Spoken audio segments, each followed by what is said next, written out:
बनने से पहले मोदी जी क्या कहते थे? मित्रों, रुपए की साख और प्रधानमंत्री की साख प्रतिष्ठा एक बराबर है। जैसे जैसे रुपया गिरता है, प्रधानमंत्री की साख गिरती है। 53 पर रुपया मिला था, आज 83 पर।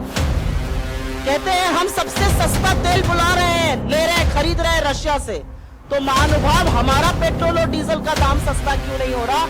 इस सरकार ने पढ़ाई महंगी कर दी, आटा महंगा कर दिया, अस्पताल की बेड महंगी कर दी, रेलवे की यात्रा महंगी कर दी। और इसीलिए मैं कहती हूं कि बेरोजगारी और महंगाई और भ्रष्टाचार का जो तांडव इस देश ने देखा है, वो वाकई में त्रासदी है।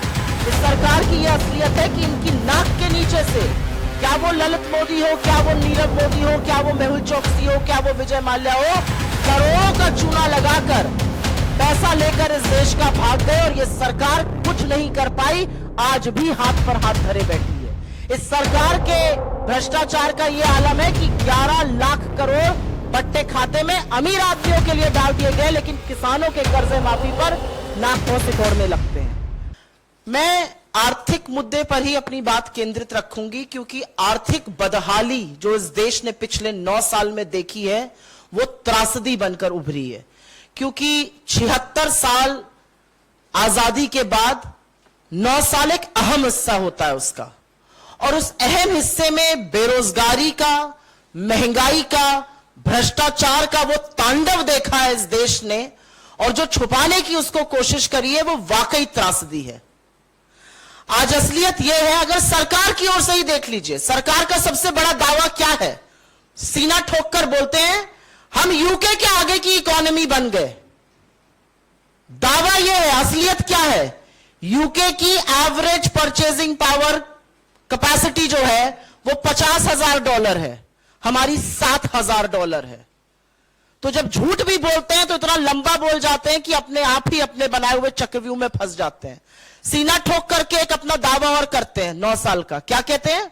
हमने 86 करोड़ लोगों को फ्री का राशन बांटा। हां, क्योंकि आप हमारे देश को इस कगार पर ले आए कि भूखमरी, बेरोजगारी और महंगाई के चलते आपको वो बांटना पड़ा। और अब लोगों की आंखें खुल रही हैं, क्योंकि गरीब देख रहा है कि आपने उसके साथ क्या क्या धोखा किया है।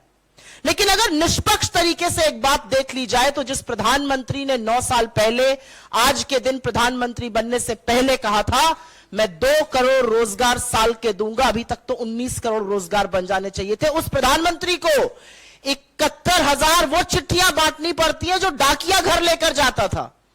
कहां 19 करोड़ रोजगार बनाने थे और कहां 71,000 चिट्ठियां बांट रहे हैं। यह असलियत है इस सरकार की। इस सरकार की यह असलियत है कि कोरोना का एक भी केस आने से पहले इस देश की अर्थव्यवस्था 8.2% से गिरकर 4.1% पर हो गई थी और 45 साल की सबसे ज्यादा बेरोजगारी थी। इस सरकार की यह असलियत है कि इनकी नाक के नीचे से, क्या वो ललित मोदी हो, क्या वो नीरव मोदी हो, क्या वो मेहुल चोकसी हो, क्या वो विजय माल्या हो, करोड़ों का चूना लगाकर पैसा लेकर इस देश का भाग गए और यह सरकार कुछ नहीं कर पाई, आज भी हाथ पर हाथ धरे बैठी है। इस सरकार के भ्रष्टाचार का यह आलम है कि 11 लाख करोड़ बट्टे खाते में अमीर आदमियों के लिए डाल दिए गए, लेकिन किसानों के कर्जे माफी पर नाक मुंह सिकोड़ने लगते हैं। इनकी असलियत यह है कि 23 करोड़ लोग इस देश में गरीबी की सीमा रेखा के नीचे चले गए, जिन 27 करोड़ लोगों को हमने ऊपर उबारा था 4 से 14 के बीच में। इस सरकार की यह असलियत है कि प्रधानमंत्री बनने से पहले मोदी जी क्या कहते थे? मित्रों, रुपए की साख और प्रधानमंत्री की साख प्रतिष्ठा एक बराबर है। जैसे जैसे रुपया गिरता है, प्रधानमंत्री की साख गिरती है। 53 पर रुपया मिला था, आज 83 पर है।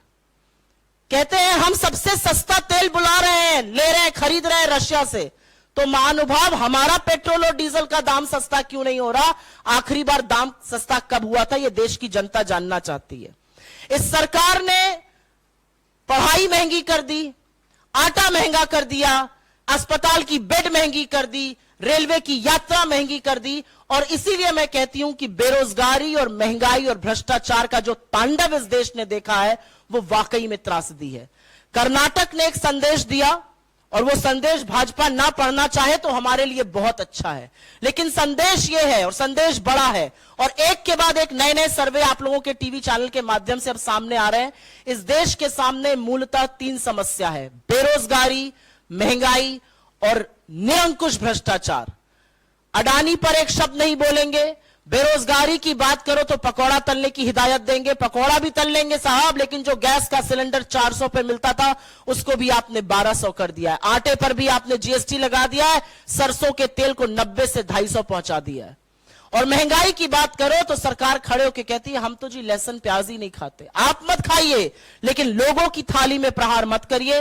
मेरा अपना मानना है इन सब बातों का जवाब मिलना जरूरी है और 9 साल में बाकी जो जयराम जी ने आपको संस्थाओं के बारे में बताया, जो पवन जी ने आपको माफी की बात करी, बिल्कुल करना चाहिए।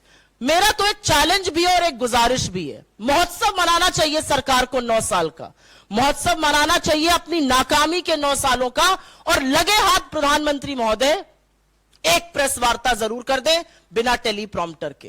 कुछ सवाल ले लें, कुछ सवाल लेकर एक प्रेस वार्ता कर दें तो हम चुप हो जाएंगे, लेकिन वो कर नहीं सकते क्योंकि प्रधानमंत्री सवालों के जवाब से भागते हैं और सवाल दिन ब दिन बढ़ते जा रहे हैं। धन्यवाद।